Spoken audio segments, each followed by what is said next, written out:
in my office, my accountant called me and said, Gerry, I want you to see your financials for last month. I said, that's great. And he said, you've had the best month you've had up to now. And he said, you're not going to believe this, but you've earned $235,000 last month. $235,000. Can you imagine? I mean, that's a lot of money. But when you're from the projects like me, when you didn't know where dinner was coming from, when you lived in public housing and the humiliation that went with that, that was an enormous amount of money. Now, I wasn't complaining. So on my way home, I was so happy. I took the afternoon off, and so I went home. And on my way home, my wife called me on my cell phone, and she said, Gerry, you have to do groceries on your way home.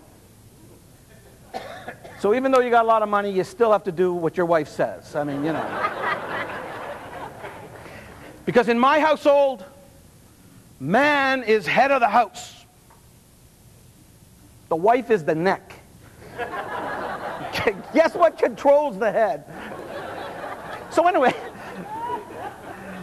so I'm in the grocery store, and I'm going through the produce section, and as I pass by red bell peppers, you know, capsicum, red bell pepper, sweet bell peppers, I grab the red bell pepper, and I put it, because I love the taste of those things, so I grabbed one or two and I put it in my basket, and as I did, I heard a voice say, put those back, they're expensive.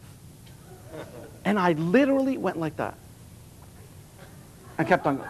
And then it occurred to me, for who they're expensive? Not for me. My accountant just told me I made $235,000. I can afford red bell peppers now.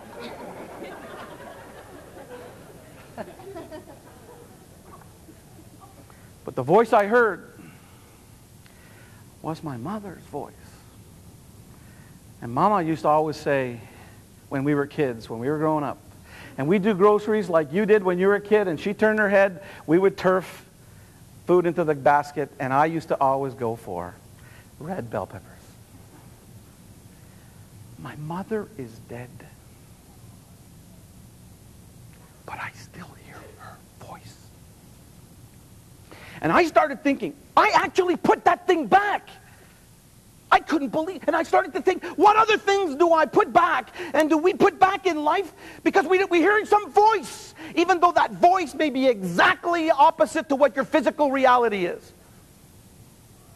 I started to think, you know, I was lucky enough to be conscious at the moment and catch what was going on. And then I started to think, those voices often are contradictory to your physical reality. You could do so much more. And so, why do I come back to IBI? Because you're exactly like me. I haven't even started. I haven't even started scratching the surface of where I can go and what I can do and how many Adels there are in the world. And it's good to be here around people like you who are so hungry